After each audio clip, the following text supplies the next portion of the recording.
Adapun capaian pembelajaran dalam video ini yang pertama adalah mahasiswa mengetahui pemanfaatan lahan pada budidaya tumpang sari.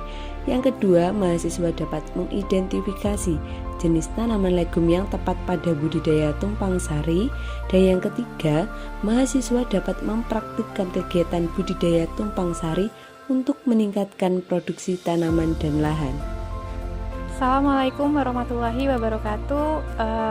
Perkenankan kami dari tim peneliti PNBP, saya Jumiatun SPMSI, dan bersama tim saya Irma Harlianin Tias SSI MSI dan Bu Trismayanti Dwi Puspitasari Eskom Mkom, dan bersama mahasiswa meneliti terkait dengan pemanfaatan lahan di tanaman jeruk yang ada di Inovasi Poly-J. Jadi selama ini pemanfaatan lahan di sela tanaman kebun Politeknik Negeri Jember ini belum dikelola dengan baik, di mana biasanya dibiarkan kosong sehingga pertumbuhan gulma di area tanaman jeruk ini sangat tinggi sekali, sehingga mempengaruhi dari pertumbuhan jeruk tersebut. Dan kemudian dalam mengendalikannya tentu membutuhkan pestisida kimia. Dalam hal ini biasa yang digunakan adalah herbisida.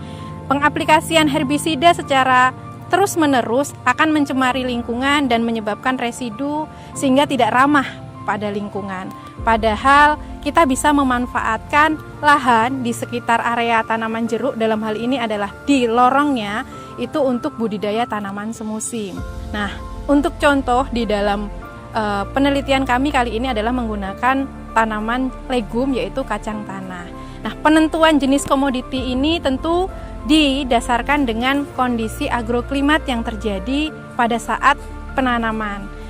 Penanaman kacang tanah pada musim pertama ini dilakukan pada bulan Agustus, di mana musimnya kering, sehingga kita memilih komoditi kacang tanah karena memang kacang tanah ini toleran terhadap kekeringan, sehingga adaptif ketika kita tanam pada saat bulan Agustus.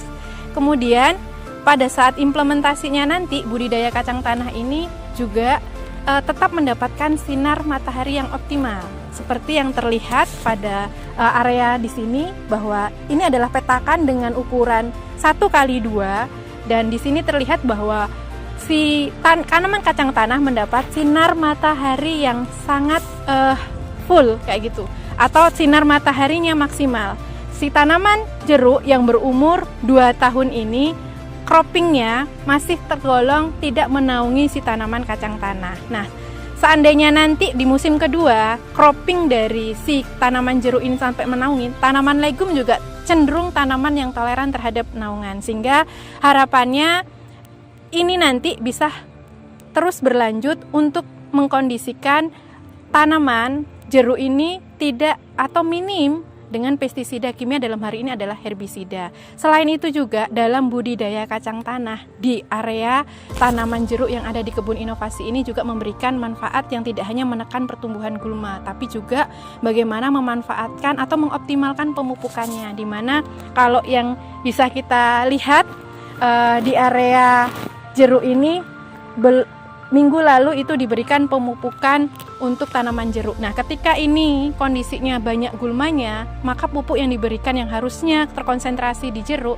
itu akhirnya tidak terserap dengan maksimal. Dengan adanya budidaya kacang tanah di area tanaman jeruk, ini akan membantu bagaimana proses pemupukan baik itu pada tanaman jeruk maupun pada tanaman kacang tanah bisa mutualisme, di mana ketika kita melakukan pemupukan pada jeruk, kacang tanah bisa menikmati pemupukan tersebut. Ketika kita melakukan teknik budidaya pemeliharaan termasuk pemupukan, pemeliharaan penyiangan gulma pada kacang tanah, itu juga akan memberikan dampak positif pada tanaman jeruk, sehingga hubungan mutualisme ini ketika kita pertahankan terus-menerus itu juga akan meningkatkan produksi lahan, karena lahan tersebut yang biasanya hanya menghasilkan satu produk yaitu berupa tanaman jeruk, dengan adanya budidaya alley cropping atau tanaman lorong ini dapat menghasilkan 2 komoditi yaitu jeruk dan kacang tanah.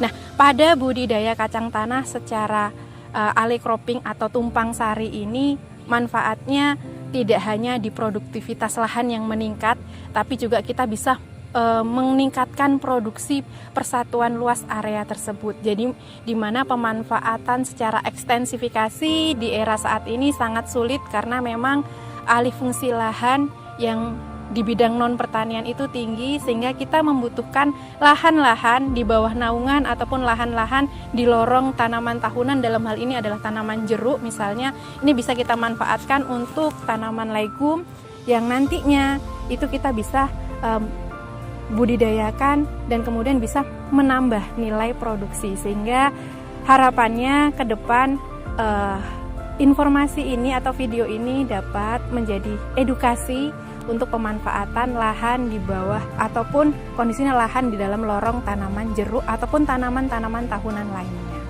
Sekian, semoga video singkat ini bermanfaat. Saya akhiri. Wassalamualaikum warahmatullahi wabarakatuh.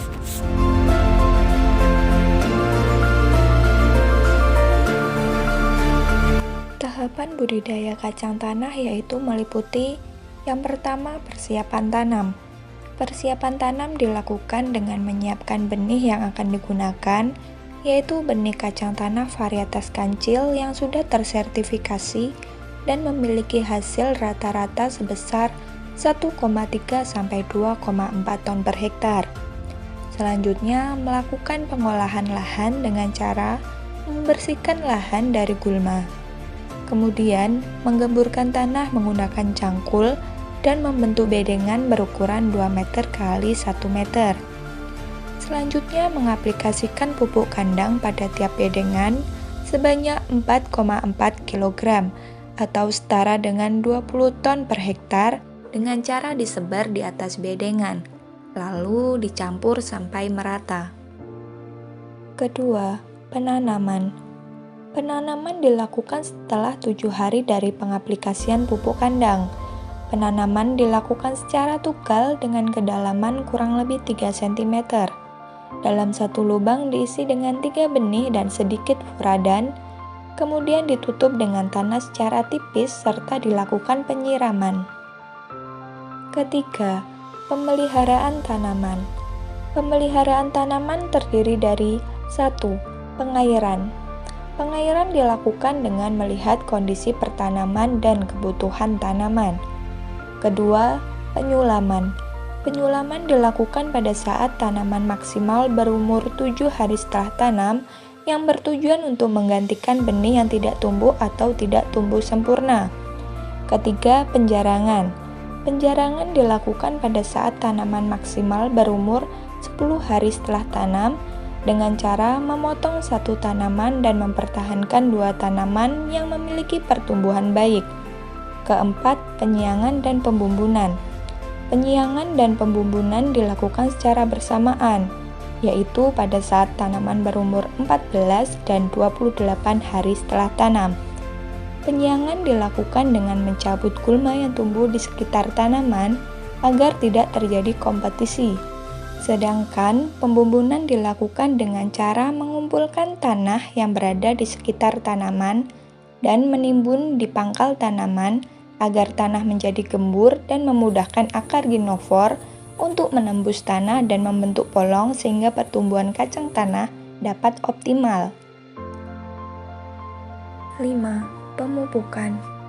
Pemupukan dilakukan sebanyak 2 kali, yaitu pada saat tanaman berumur 14 dan 28 hari setelah tanam menggunakan pupuk urea, SP36, dan KCl. 6. Pengendalian hama dan penyakit tanaman. Pengendalian hama dan penyakit tanaman dilakukan sesuai hasil monitoring. Apabila serangan rendah, dilakukan pengendalian secara manual, dan apabila serangan tinggi, dapat dikendalikan menggunakan pestisida. Keempat, panen dan pasca panen. Pemanenan dilakukan pada saat tanaman berumur 90-95 hari setelah tanam dan sudah memenuhi kriteria siap panen. Kemudian, menjemur polong sampai kadar air mencapai 12% yang ditandai dengan kulit biji yang mudah dikelupas.